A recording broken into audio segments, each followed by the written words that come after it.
And welcome back to another check-in and another complete review of fasting. Hey, this is what we do here in the show. This is what we do on the channel. Hey, this is Dr. Dwain Woode. That's Wood with an E. The E stands for endocrinology. Here I educate, I empower, and I encourage you to take charge of your health and your life, avoid complications, and go to the next level. And you are catching us as we are doing our review of fasting, a complete review, how to prepare for a fast, how to get through a fast, and of course, how to end a fast. And I'm so glad that you're here. Whatever platform you're joining us from, whether that's LinkedIn or Twitch or Facebook, and of course here on YouTube, we're glad that you are here. And if you are joining us because you saw our content on one of the other platforms as we are expanding and moving our limitless living idea into the rest of the world and into the rest of the country, we welcome you for being with us and hanging out. Hey, this week has been an amazing week because we've got some things going on in terms of scheduling. We've done our check-in. We ended our Limitless Living Health Action Plan last week and started a new focus this week, and we'll talk about that here in just a minute. But if you're new to me, go ahead and put new in the comments because I'd love to welcome you with a hand clap and some music to let you know that we're excited and happy that you are here in the space with us. If you do have comments, go ahead and put those in the chat, and then if you have questions, go ahead and pop those in the chat, and go ahead and put a Q, and we'll get to those as we get to them and talk, answer those as we move through our conversations with you. I've got some good things that we're going to look at here, as you know how we do. I've got my monitors that we're going to take a look at over in the side here. I've got my Keto Mojo, and I've got my Contour, and then of course down right below me I've got my Dexcom Clarity Report, which we'll look at to see what's been going on over the course of the last little while. I want to encourage you, if you've not yet been to our channel, if you've not been walking along with us as we've moved through our limitless living space, we've got so many things that are going on. And just to point out a few things that's happening right now, we have our 100-day walk to consistency that's happening on the channel. If you've not been there, you want to make sure you get over there.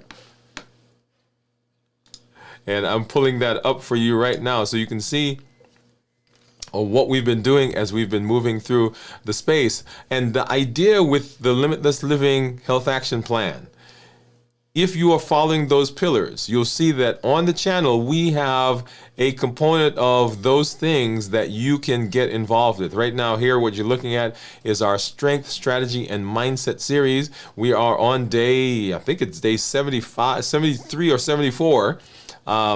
Actually, the 74. That's what we're looking at right now, and so we're doing some curl and presses.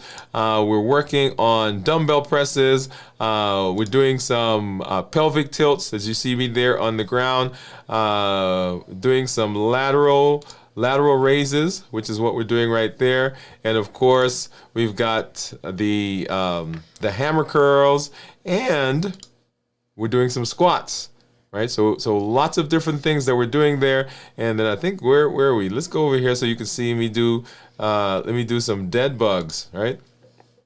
So once again, we have a space for you that you can implement the things that we've been learning. The idea here is that as you are moving through the Limitless Living Health Action Plan, that we're providing a space that allows you to just plug in your schedule, in your calendar, wherever you are, so that you can continue to work with us and continue to move in the direction of making sure that you are being healthy. The other series that we have, which is still ongoing, by the way, so we've not been televising this, but you are also continuing to walk, because a part of the health action plan is that we have the walking, we've got the strength training, we've got, of course, the fasting that we do here on a weekly basis. So I'm going to pull up for you one of our walking episodes, and we did a 100-day walk to consistency back as we. Let me pull that up so you can see. All right, so this is me out walking. Okay, and The MOVE campaign, metabolic optimization via exercise, is a space that says all of the pillars that we have as we're moving through the health action plan are important, and we want you to get in and get on board with that. The fasting that we're doing, of course, we are here as we're doing the complete fasting check-in, but on a weekly basis, we come on and we talk about the things that I'm eating as we get into the space of starting to fast. What's the last meal I eat? What's the first meal that I eat? And if you've not been a part of that, you want to join that community, because it's an amazing place to come to get support and to really get ideas as we are implementing the various aspects of the Limitless Living Health Action Plan. Today, we did a check-in from my office, and actually right in my lobby as I sat and talked to you about what's been going on. And I'm pulling that up for you right now so you can see that as well. And so here we are. This is me doing our check-in earlier today, our pop-up. There you go. Right? As we were talking about where we are and what we're doing. So lots of different things that you have access to, and I want to make sure that you are taking advantage of all of that, because remember, structure, and we'll talk a little bit about that here in a little while, structure is very important. Having the information is great, but the systems that you put in place, the systems that you have in place that help you to move in the direction of being successful are the important things. We rise to the level of our systems. Let me say that again. We rise to the level of our systems. And so we want to make sure that the systems that we have in place are of such that they can take us where we need to go. Here is me. This is the check-in that I did as we were getting ready to start the fast. And let's see, here I am. If you've not seen if you've not seen that yet, go ahead and watch that. That is the meal that I had as I was getting ready to go into the fast. Okay, so once again, lots of things on the channel, lots of things that are out there that you can get involved with as we are working to provide those features so that you can plug in. And what we want to do is we want you plugging in, right? Show up. The health action plan, the reason it says action is that it gets power when you get involved. It is infused with unlimited potential when you take action. So make sure that you are plugging in and that you're doing all of those things. So let's go ahead and let's take a look at what my blood sugars are. And right now, as you know, we've had some changes in our schedule. And so I am, at this time, as I'm doing this, I am now 56 hours, a little over 56 hours. Well, actually not quite 56 hours into the fast. Let's see, this is 54, about 54 hours into the fast right now. And we're going to take a look to see what's been going on with my blood sugars and what's been going on with my reports. So let's go ahead and hop over. And here is my Freestyle Libre. And this number right here, that's what my blood sugar is. Right now at this moment, it's 81. If you look down at our graph, you'll see that for the middle part of the day, my blood sugar was below 70, which is the red part.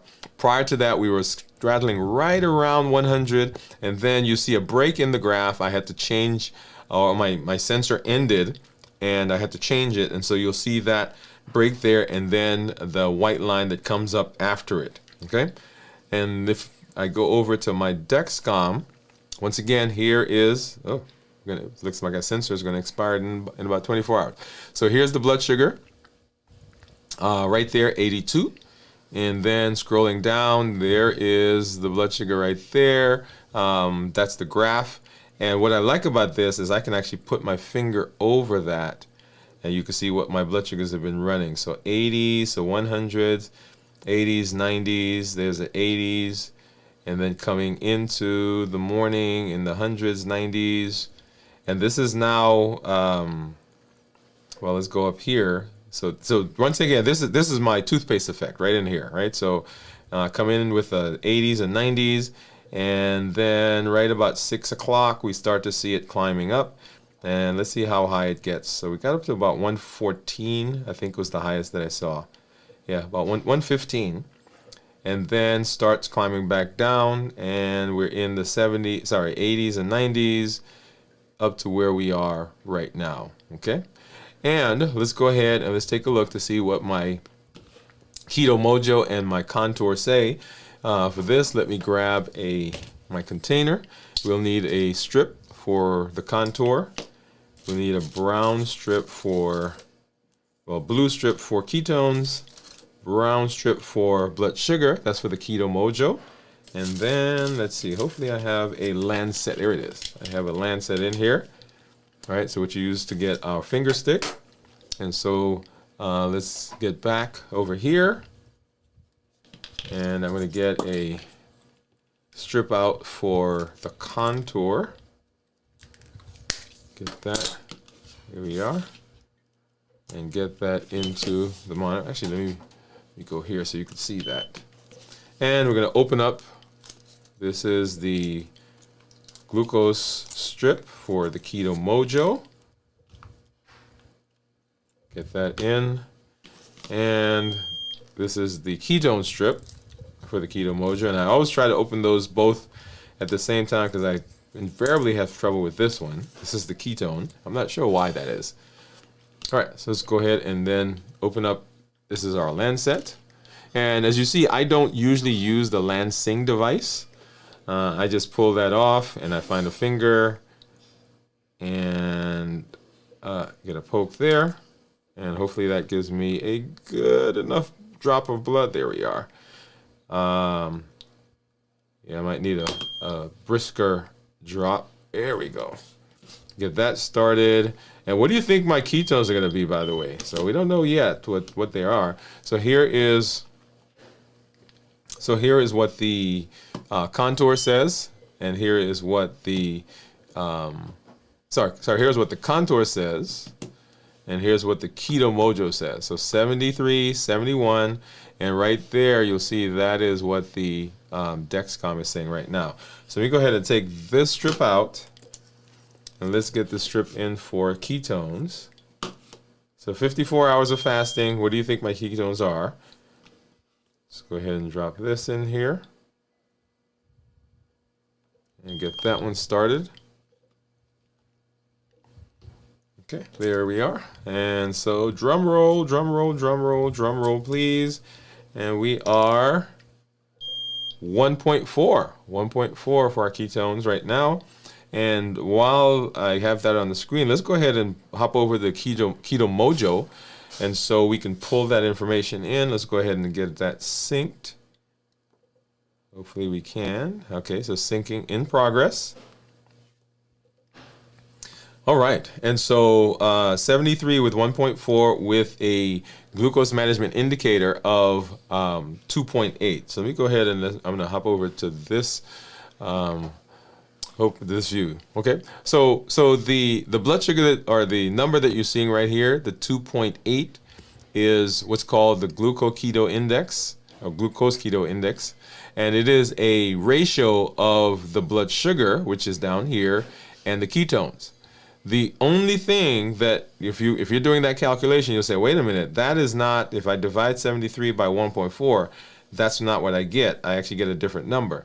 Well, the reason that's the case is that you have to do a conversion. So let me go ahead and pull up my calculator. All right, and so actually let me get the blood. It was let's see, what was it? It was 73 and 1.4. So let's go ahead and do that.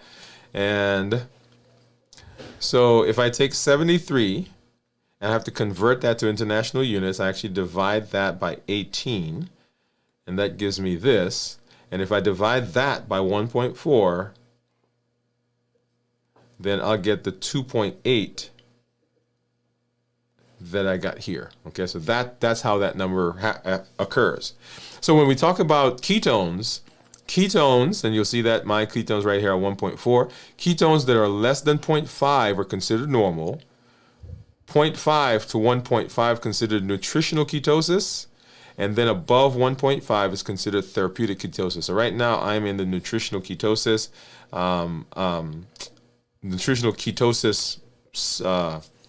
range. I'm trying to get that word. And let's go ahead and pull up our graph. And you see there, if you look at the graph, that is glucose. And here is my ketones down here, right, was 0.2. And let's see, did it sync? All right, come on. I'm going to have to do that again because that graph did not look like the one I was expecting. Okay, let's get this over, pull it in. Let's see, pull out the strip is what it's telling me. Make sure the device is on. Let's go ahead and get that back on.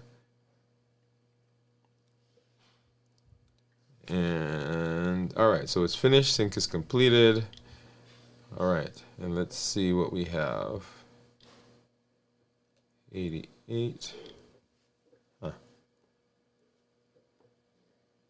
Okay, there we go. Okay, I was like, why is that not showing up the way I expected? There we go. All right, so here we are. And so when we did our check-in earlier this week, remember our blood sugar was 88 and ketones 0.2, so essentially in the normal range. And now that I fasted, notice that the blood sugar goes down from the 88, it goes down to 73, but the ketones go from the 0.2 up to 1.4. So when blood sugars are higher, then the body has to produce insulin. And as the insulin comes up, then ketones go away. Remember, insulin and ketones can't be in the same space. And so that's why you see there is a, when the blood sugars go down, the insulin drops and then the ketones go up as a result of that. So that's what you're seeing there. Let's go ahead and let's go over and we're going to take a look at my monitor report through the Dexcom Clarity. And so here I am. This is the 14-day view. And my blood sugar, my average blood sugar is 114. My glucose management indicator is 6.0. This is a calculated number, but if I got an A1C now, based on these numbers, I would expect it to approximate that. Now, I can't say it's an A1C because it's a calculated number, but it is usually pretty close to that. My time in target is 99%, so 99% of the time I'm in the range, with the range being here at 70 to 180. One point that I usually want to make here is that the 70 to 180 that you see on your monitor when you're setting up your CGM, when you're looking at, even when you're doing other monitors, the 70 to 180 is a safety feature. It is, we had to pick a range that says, hey, we don't want blood sugars lower than this, because lower than 70 is low blood sugar, by the way. That's hypoglycemia. But on the upper side, we had to pick something. We said, hey, these are the numbers. These are, and there are specific reasons why we pick 180, but that is where the range is. That doesn't mean that that's where we want your blood sugar to be. In fact, when I talk to patients and clients, I tell them that I want their average blood sugar to be between 100 and 120, right? So that is the number that I want you guys to shoot for, 100 to 120. Now, talk to your healthcare provider. They may give you different parameters depending on where you are, but the body is actually looking for numbers that are even better than that 100 to 120, because a normal blood sugar for a non-diabetic person is 70 to 99. 100 to 125 is considered to be pre-diabetic, and then 126 and above is considered to be diabetic. Okay, so when you're looking at those numbers, I want you to make sure you're keeping that in mind. If I look at my 90-day average, because just now we looked at the 14-day average, my 90-day average shows that my average blood sugar is 116 with a glucose management indicator of 6.1, so just a little bit higher than it was before. And so that means on average, my blood sugars have been 2 milligrams per deciliter, that's the units, higher over the, let me say it the other way. So my blood sugars have been 2 milligrams per deciliter better over the last 2 weeks compared to what it was over the last 90 days, right? So the last 2 weeks we've been better. Once again, my time in range is 98 and my target is 70 to 180. If I look at the actual numbers for the graphs, Here we are right here at 54, 56 hours. And if I start going backwards, you'll see that for most of that time, we've been in the 80s. Well, let's go back. So here we dropped down to 70s a few times. And 80s, low to mid 80s. There was a 79. And here's our 90s, 100s. So I want you to look at the time. So right here, so we came into the morning with the 90s. And then right about 6 o'clock when I got up and started brushing my teeth and getting ready for the day, you start to see that blood sugar rise. And we got up, I think we said we got up to as high as 115. There it is, okay? Now, going backwards, so here is the day prior to that. So at this point, we're fasting 24 to 36 hours. And so once again, there is the glucose or the toothpaste effect. And you see some fluctuations there, low 90s, 100s. And then going backwards to time 0. So we started fasting on Monday. And we started fasting on Monday right in this area right here. So blood sugar 106, 105, 100. So I ate, and go back and see what I ate for my last meal prior to the fast. And then going forward now, from that point, you'll see that the blood sugars, I think we spiked out, it was going 121. Here's 120, 117, 125. So we're up about 25 points at the max going into the evening. And then now to the numbers that we saw just a little while ago. And so one of the points I want to make here is, and we'll make this again when we are reviewing the fasting, is that you want that your blood sugars should not have significant spiking after the meal that you ate, right?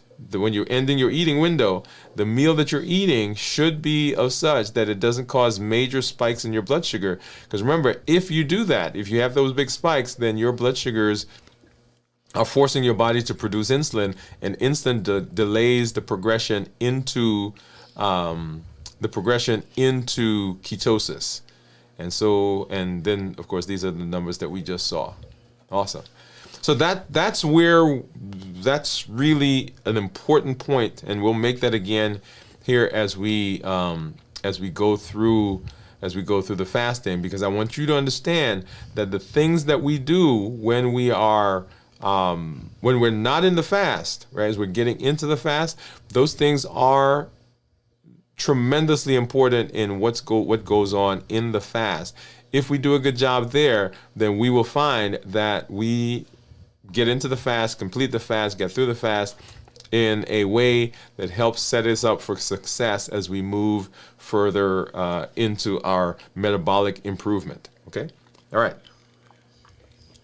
So that's with that. Now I do want to go ahead and do a check-in. And the reason I want to do a check-in is that the place where people will have their most challenge, their biggest challenge, is in some of these areas. So these are actually some of the components of our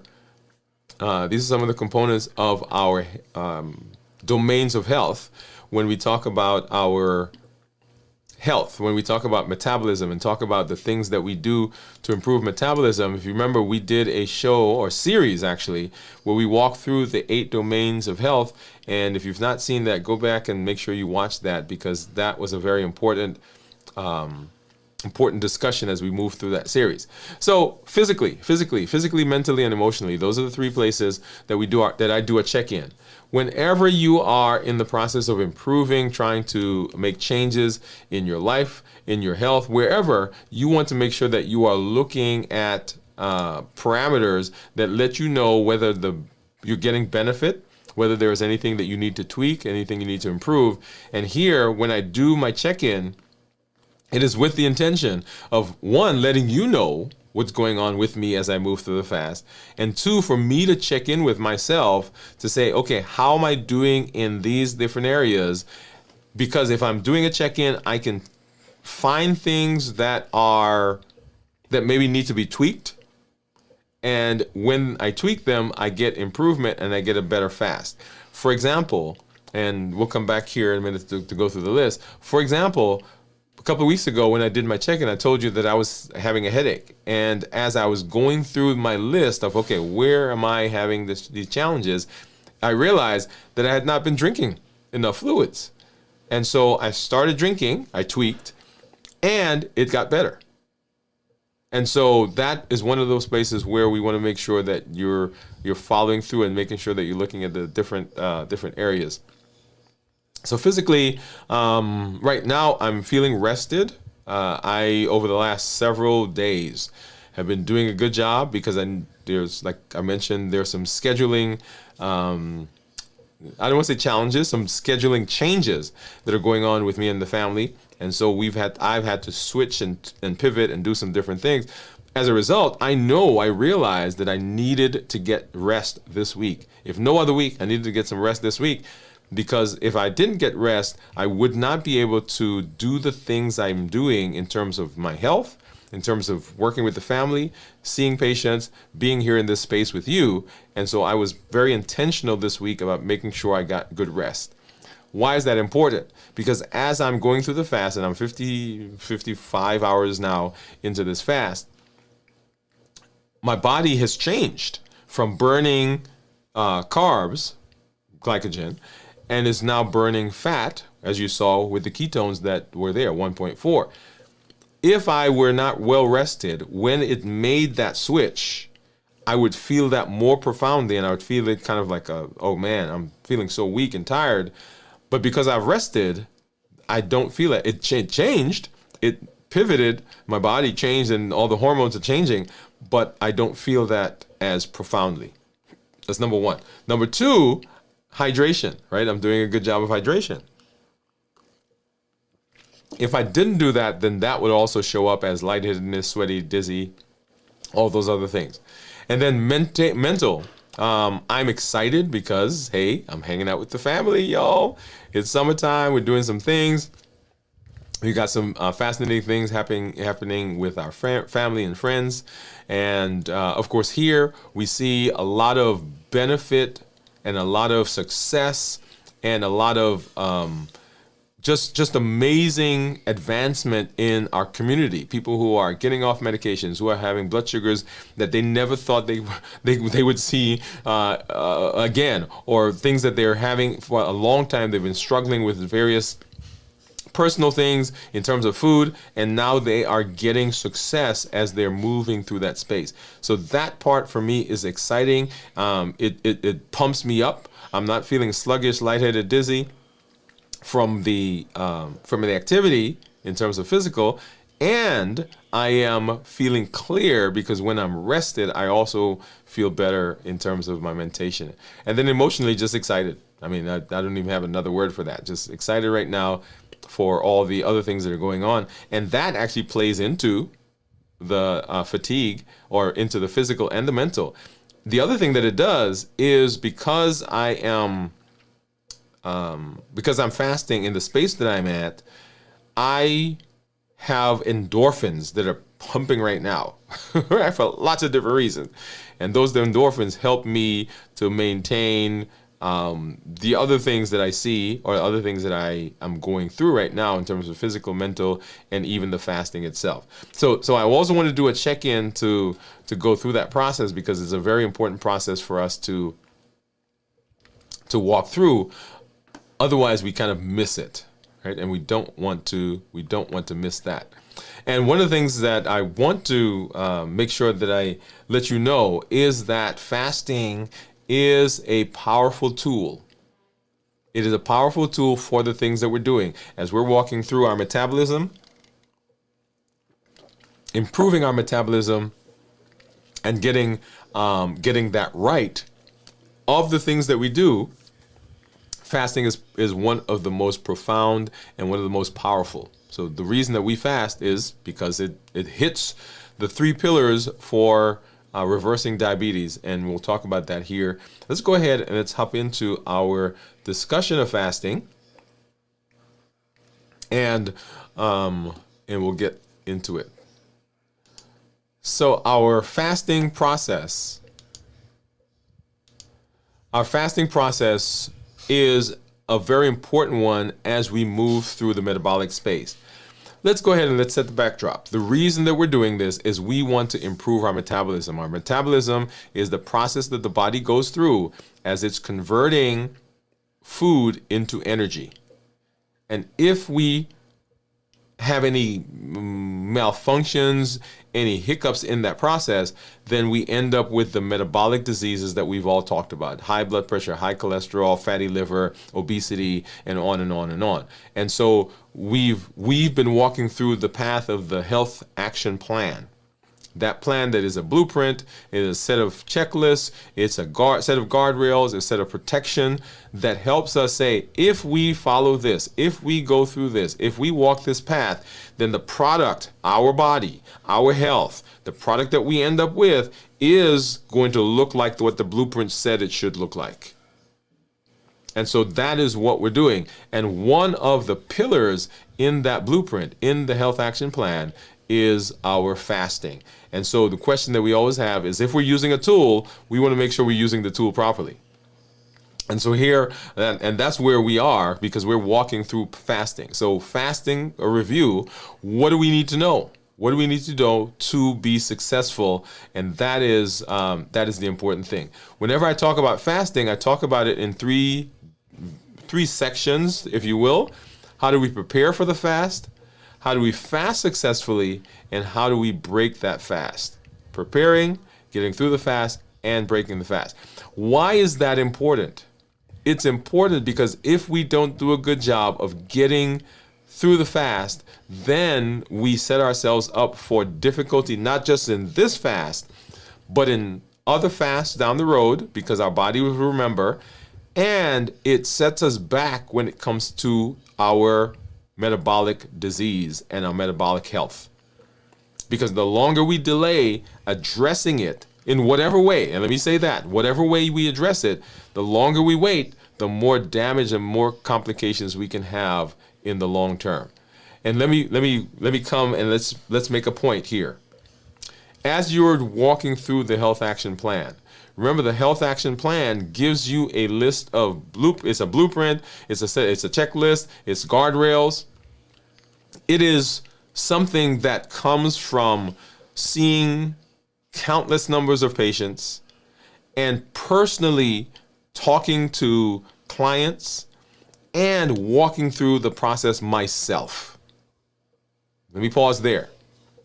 If you've listened, if you've been following for any length of time, you've heard some of my story of my struggle of being 287 pounds as the guy, as the person, as the physician who was tasked with talking to people about metabolism, talking to them about their blood sugars and their diabetes and their weight and their high blood pressure and all those things that come along with metabolic disease and diabetes. That was me.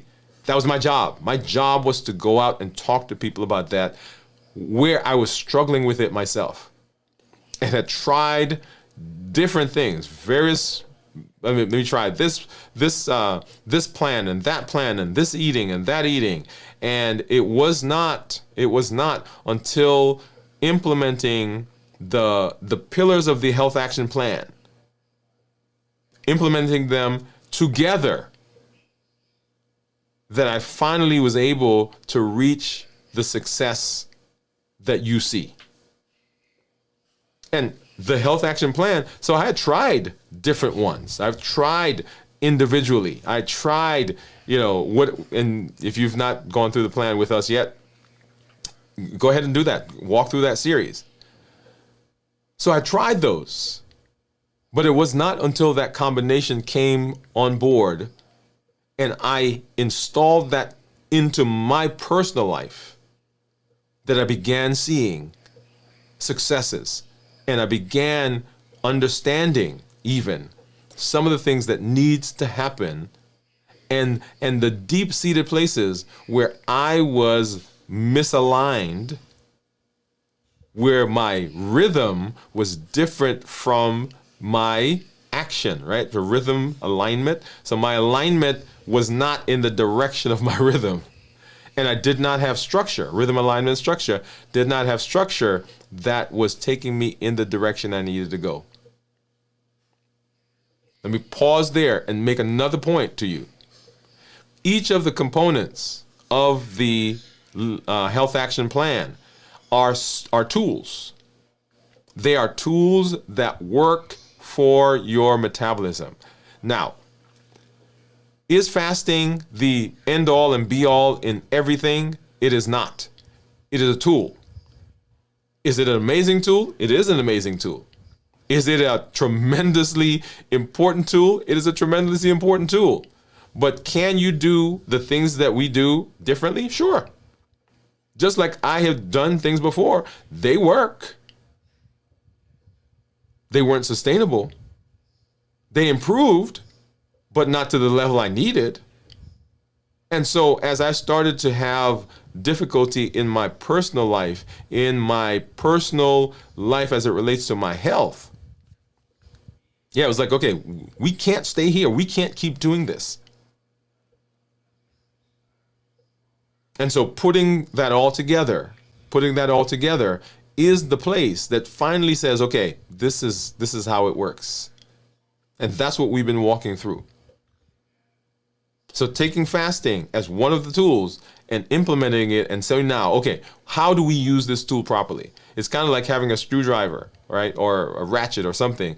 If you're going to use it, if you're going to get the best benefit from it, you got to understand it, understand how it works, understand how to use it, when to apply it, where to apply it, what's the best practices. And that's what you find us doing right now. That's why it's important to understand fasting. And so we walk through fasting as a tool to say, what are the best practices that we need to do as we're walking through and trying to be successful. And so in the space, that is where you find us. And so let's go ahead and let's hop into it and let's talk about the first part, and that is how do we prepare for the fast? That is how to get ready. And as we get ready, there are a few things that I want to highlight. And notice that second line, right? Physical, mental, and emotional. Those are the same things that we did when we checked in. That is deliberate, because those are the places that people tend to have the most challenges as they get into fasting. Before we get there, though, I want you to get a point. How you prepare for the fast determines your ultimate success. How you prepare for the fast determines your ultimate success when it comes to fasting. If we do a good job of getting into the fast, and that's why I spend time checking in, we do the pop-up live, I show you what we eat as we are getting into the fast, what's my last meal for my eating window. That's when we talk about hydration, talk about preparing mentally, we talk about sleep, we talk about rest, we talk about, why do we talk about that? Is because how you come into the fast has a profound effect on how the fast goes, and ultimately a huge impact on how we are successful when we get out of the fast. So preparing for the fast is a determinant of your ultimate success in the fast. And so physically, mentally, and emotionally, these are some of the most important aspects of fasting. There are others that we can talk about that we've done in other shows, but I want to particularly talk about these three.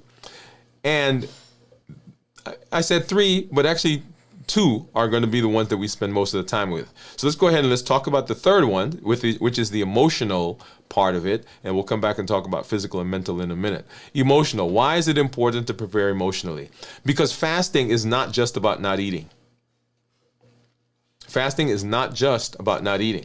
It is the deliberate, it is the voluntary abstention from food, from calories, to improve our metabolism. But when we fast, there are a lot of emotional things that are going on. There are hormones that are changing. There are situations that we find ourselves in that we normally use food to buffer or to deal with. When we're fasting, we no longer have that safety net. And if we're not careful, the emotional component can drive us to a place where we don't do well with our fasting. In fact, if you will recall, if you've been with us, you know that part of our the heat model, when we talked about the heat model says that there are some places, some things that will push us in the direction of eating that will derail us if we're not careful, right? With habits, emotions, access, and taste. So habits, emotions, access, and taste. That is the heat model. These are the food triggers. And these food triggers come, and you see that second one there, emotions. If your emotions are strong enough, those emotions will push you through or push through. They will break down. They will cause to not take effect the things that you've decided that you're going to do in the fast. In fact, today I was talking to someone in the office and going through this process because they were saying, hey, I am on a particular medication that's supposed to help me lose weight, but my weight is actually going up. And their comment was the medication is not working. And the answer, that is not the case. The medication is working. It is working. The question is, what are we doing, or what's going on in us that's pushing through the effect of the medication? And as we talked, we discovered stress, anxiety, poor sleep, boredom.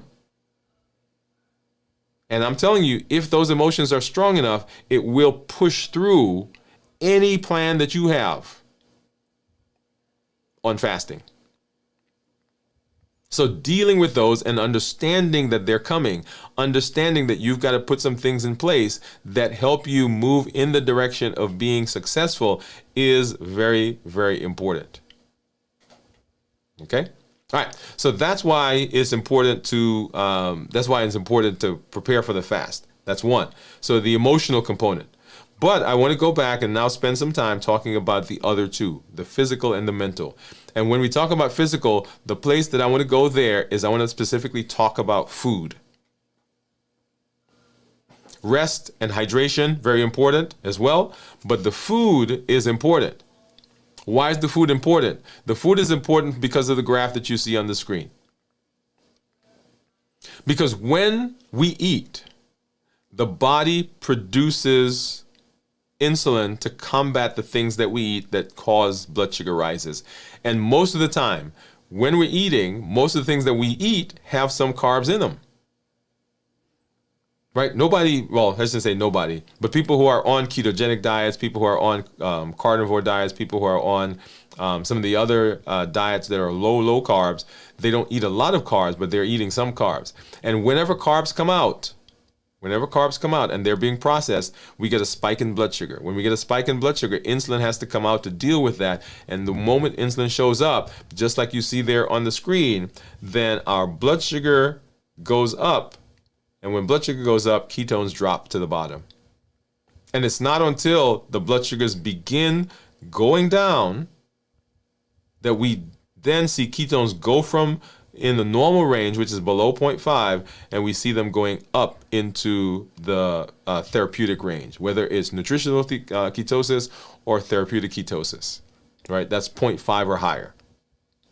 But as long as the blood sugars are up, where insulin is going to be there. Now, why do the blood sugars go up? Blood sugars go up because blood sugars go up because of the things we eat. And so when we look at that last meal and in our end of our eating window, getting into the fasting, we want to see blood sugars that are stable. We want to see blood sugars that are not running, causing big spikes. So that when we look at my graphs, when we look at the things that we're doing, and let me give you an example of one, right? So here was a fast that was starting. So we're eating in this eating window right here. So our eating window is ending right here, and we're going ahead and we're starting to eat our meal. And let's look at the blood sugars that occur following that meal. So right here, let's see, where are we? Okay, there we go. So 105, 102, 100 is where we started, right about there. And we ate the meal. And look at the blood sugars following that. So as we're getting into the fast, we want blood sugars that don't spike following that last meal, because if it spikes following that last meal, then our body has to deal with those blood sugars. And so these are the kind of blood sugars we want to see following a meal. Now, you may have fluctuations 120, 130, 140, anything up in that area, and those are we don't want those, but those are okay. But if we're having blood sugars that are spiking up into the 200s, 250, 180, 190, 160 even, then in order to deal with that, the body has to produce insulin, and that insulin derails the process. So number one, physically, we want to make sure that we are not eating in a way that causes us ultimate problems. Physically. Because what happens there is that it pushes the ketosis backwards. It delays our progression, delays our entry into ketosis, and that derails the whole process. They say, okay, we didn't have a successful fast because of what we did in preparation. And then mentally is important as well, because how we deal with our blood sugars, how we deal with our emotions, how we deal with our outlook, how we deal with what we think about the fasting, very important, because it's through those lenses that everything that comes to us affects us. Let me say that again. It is through the lenses that we have in terms of our mentation, our thought process, whether we have envisioned this success, whether we understand what's going on in our body, whether we understand what's going on in the fasting.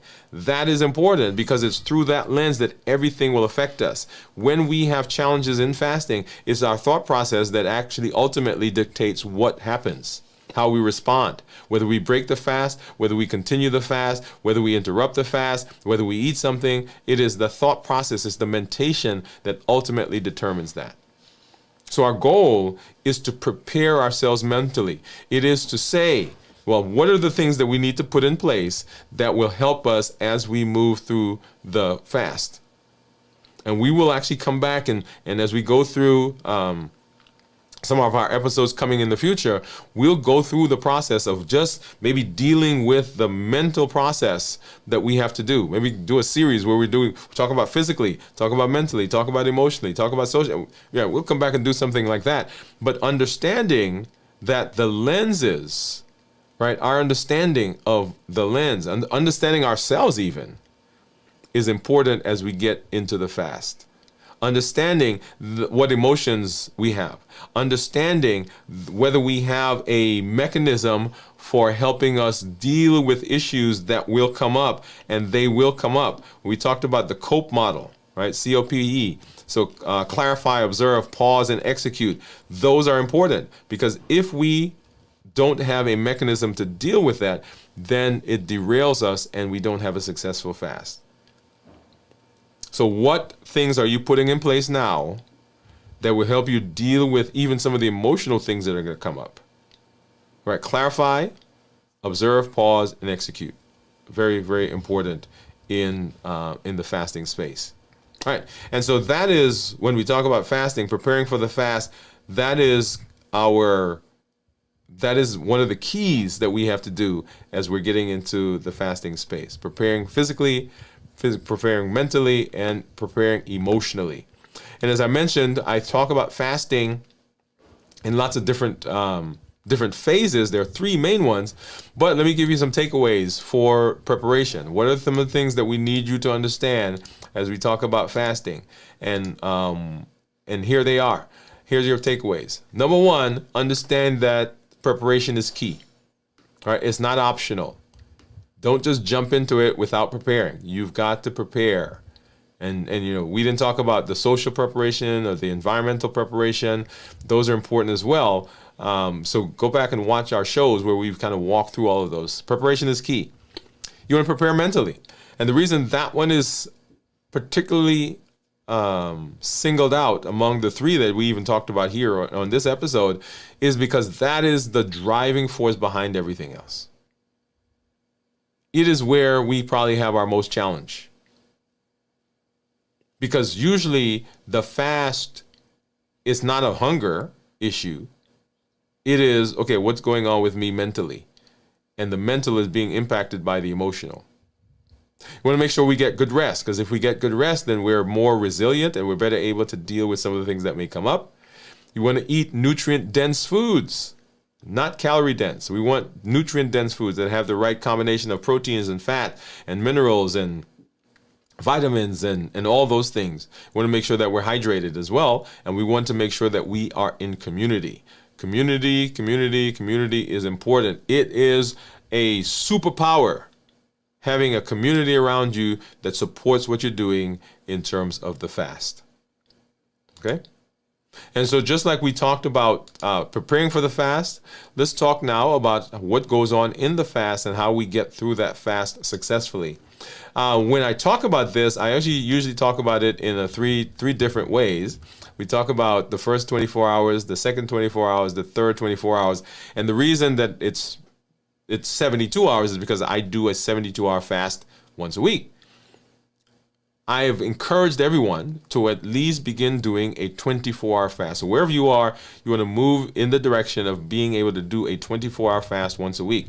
That is a starting point. So if you're 16 and 8, or you're doing one of the other intermittent fasting regimens, you are getting benefit, but let's push our way to see if we can get to a 24. The people who should not fast are those people who have some compelling medical reason why they can't fast. And you want to make sure that you're talking and discussing this with your healthcare provider. Further looking at the fasting, though, in the first 24 hours, I want to break it up a little finer. And we're going to talk about the first 6 hours. We'll talk about 6-hour blocks. The first one is what's called the postprandial period. Notice that this is not called the initial fasting. I want you to get that. The postprandial period is not a fasting process.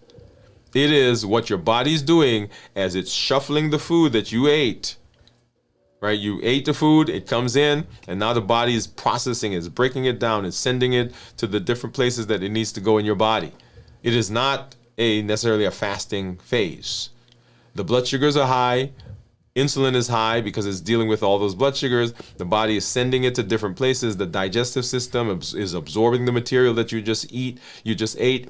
Energy levels are high because there's a lot of sugar there.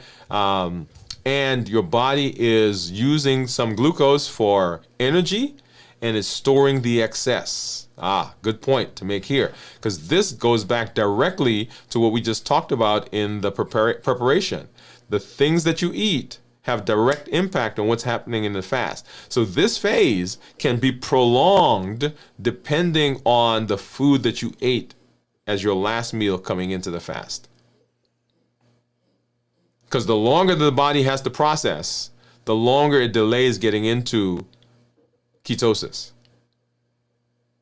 And the longer it delays getting into ketosis, the less benefit you get in the fast. So if your body takes 24 hours to get rid of the glucose, the glycogen, then the process takes you out of ketosis, or not out of ketosis, you never get into ketosis, and you don't stay in ketosis long enough to get the bigger benefits.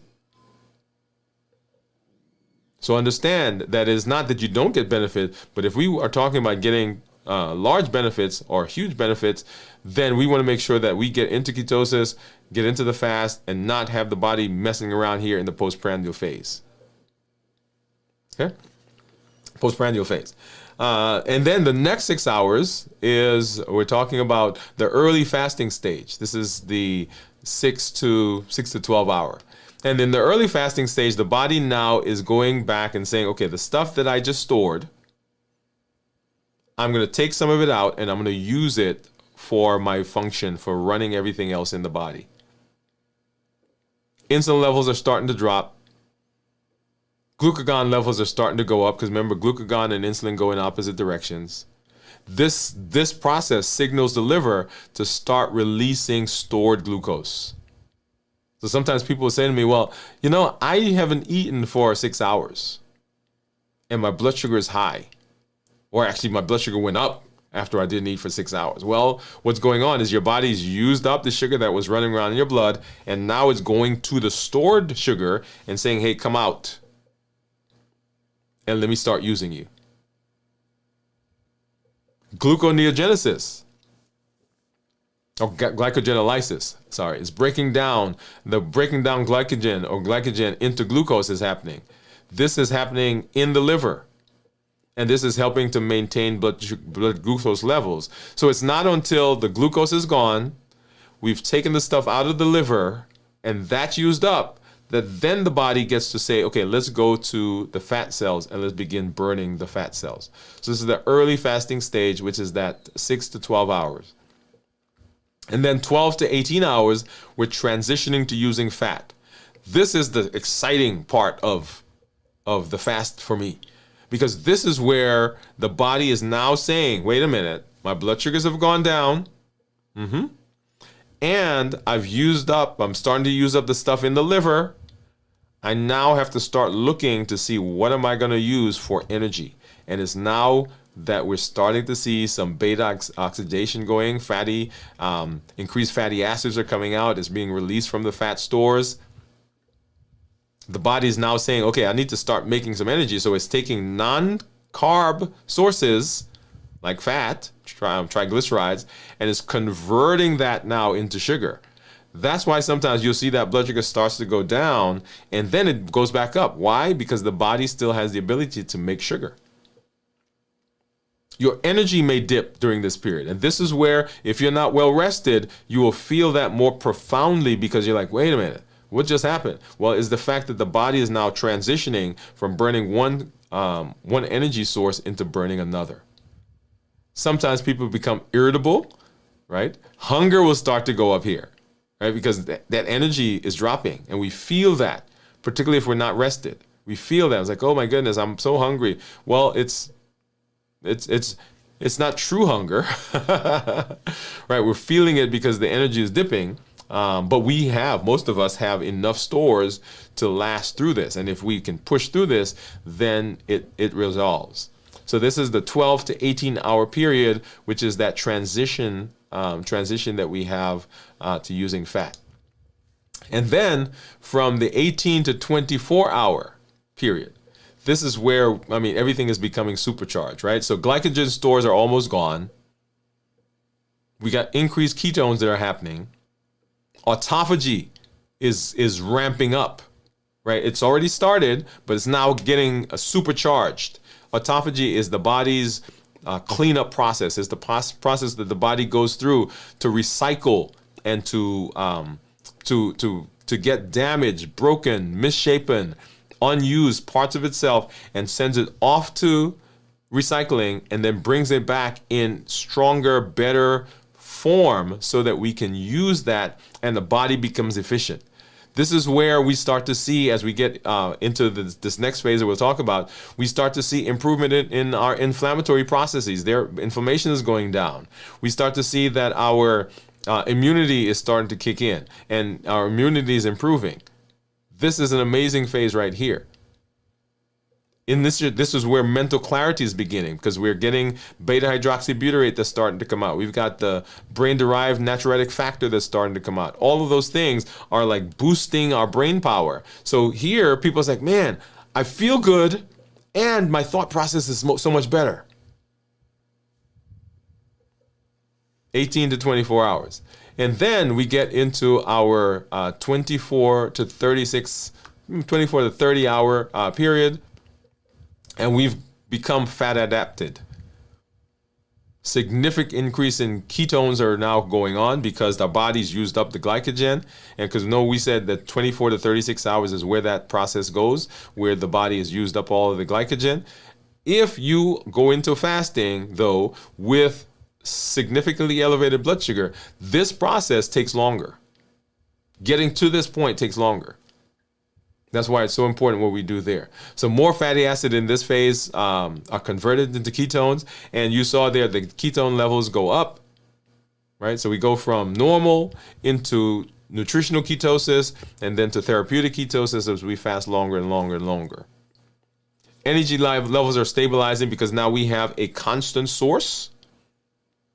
Whereas blood sugar fluctuates because, you get it, you put it in, it goes to the liver. When the liver gets used up, that's it. You either go eat again right? Most of us, we eat again because we feel that as a dip, and we go eat again, we replenish it.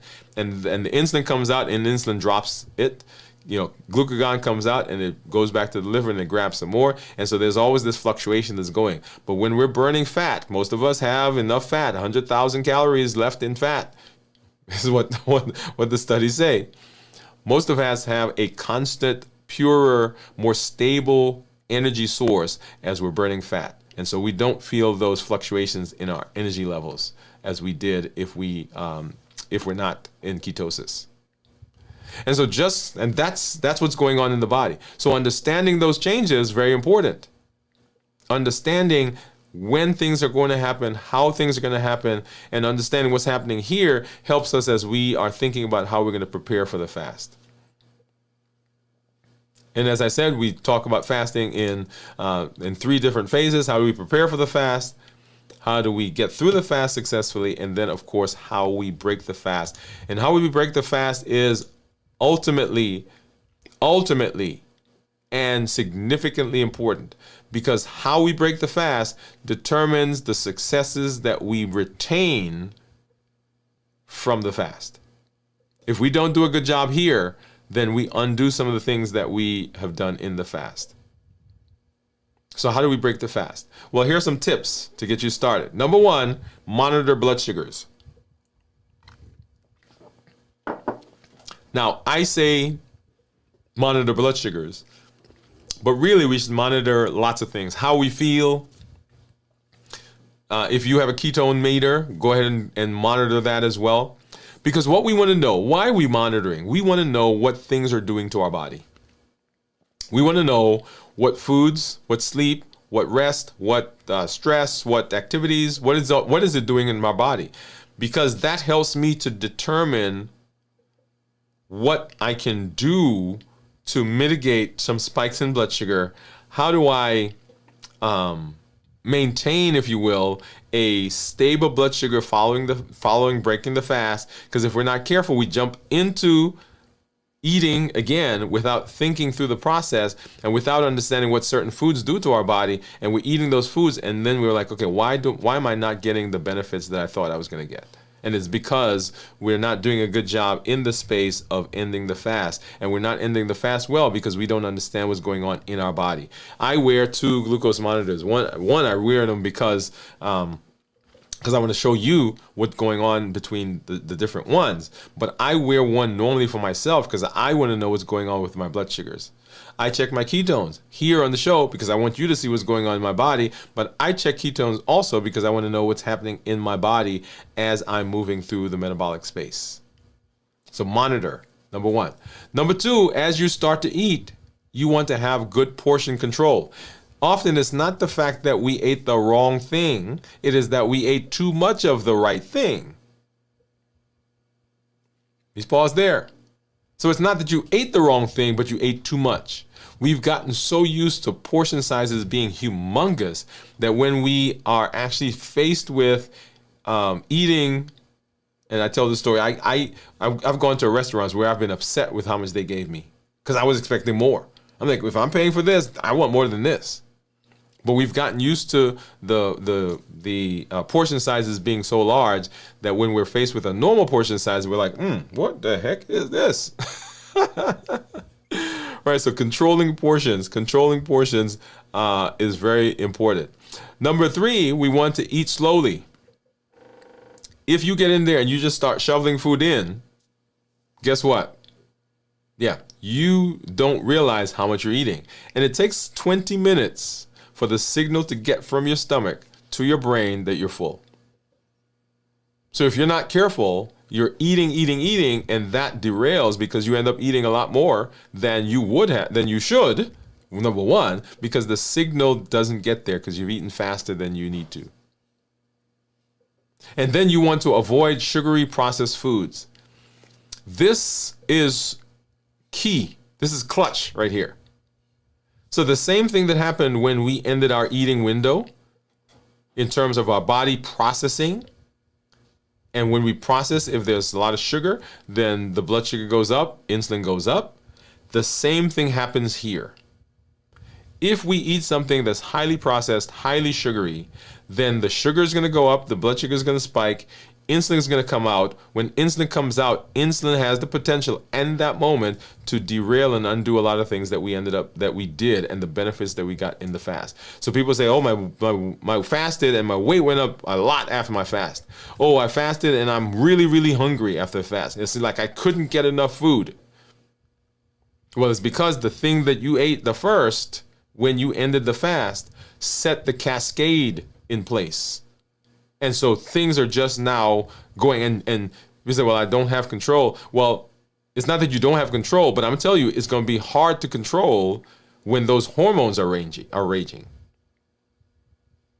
Because the hormones are pushing you in that direction. One of the conversations I often have with family members of people who are diabetic, who are on insulin, they'll say, man, she just eats all the time, or he just eats all the time. It's like he can't, he eats too much. Well, the insulin that they're taking makes them eat. Yeah. So that's kind of like me having, opening your mouth and pouring food into it. The hormones have a huge impact on our fasting and our eating. So it's not that they just like to eat, it's that the hormones are making them eat. And that's sometimes hard for people to understand. So when we're fasting, we want to make sure that we are following balanced bites. The balanced bite idea, let me pull that up.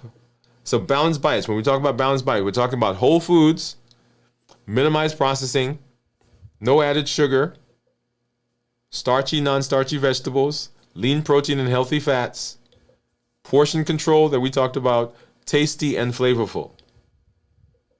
Now, when I end my fast, that's starchy and non-starchy, I lean more towards the non-starchy for that meal.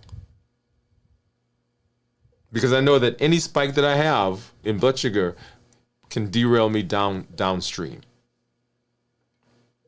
So when you're thinking about what you're going to eat, and one of the things that I've asked you to do, or asked people in the community to do, is to come up with what their default meal is. That is the meal, if things go crazy, if you're out somewhere where you don't know what you're going to do, there's no food around, you didn't bring your food with you, what is that meal that you can say, okay, this is what my meal is, let me get this and this, put it together, and I've got my meal.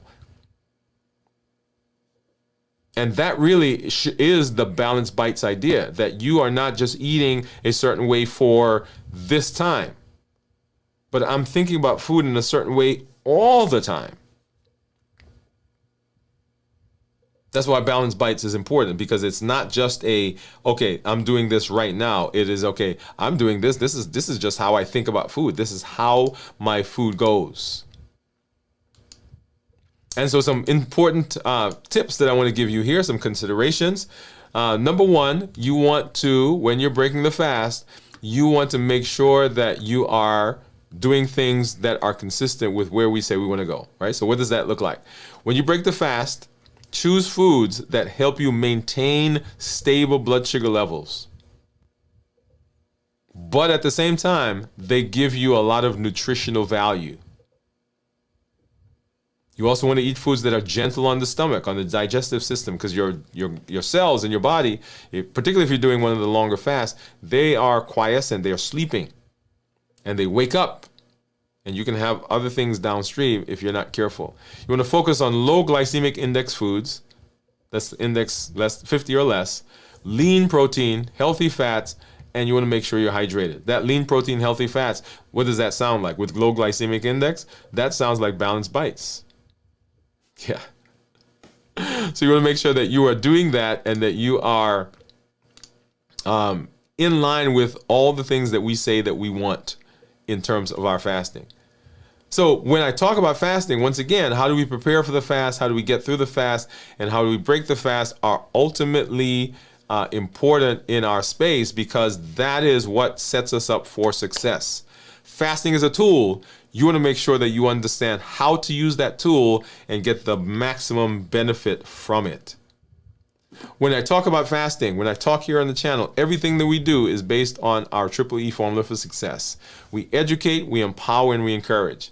We educate with the shows, with the blogs, with the podcasts. We encourage, or we empower with the tools that we're using, fasting being one of them, the Limitless Living Health Action Plan, 100-Day Walk to Consistency in Health, Strength, Strategy, and Mindset, the HEAT model, the COPE model. All of those things are tools that allows you to get the best benefit for the things that we're learning. And then we encourage with the community. The Health Action Plan deliberately has the word action in it, because just getting it, just hearing it, just watching it, that doesn't do anything.